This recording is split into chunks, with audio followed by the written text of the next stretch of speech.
Ibinahagi naman ni Senator Panfilo Ping Lacson na tumatakbo na ang investigasyon matapos matuklasan na may ghost project umano sa lungsod ng Taguig.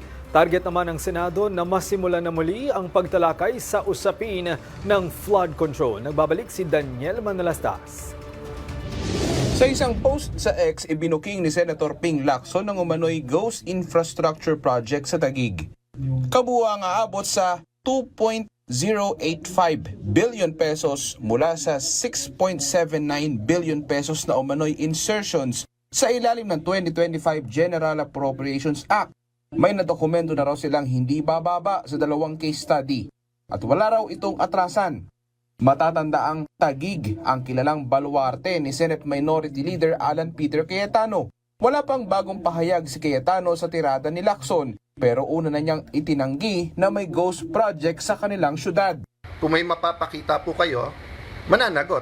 Pero nung sinundan po namin yung JA at sinundan po namin ang mga pondo ng gobyerno, nandun po yung mga project. Una nang inakusahan ni Lacson si Cayetano na may 6.79 billion pesos na budget insertion sa 2025 GAA.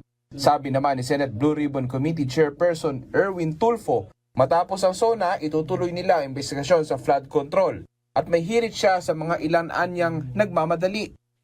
Di bali, yung mga nagmamadali, meron ho talaga tayo. I'm telling you, meron tayong flood control. Hindi tayo umiiwas. We will conduct an inquiry.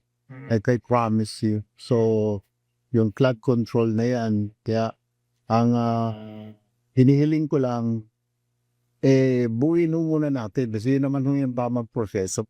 Sabi ni Tulfo, tuloy-tuloy ang pagbuo nila sa komite. Para sa totoong balita sa Bagong Pilipinas, Daniel Manalastas ng IBC News para sa 13 sa tanghali ng Congress TV.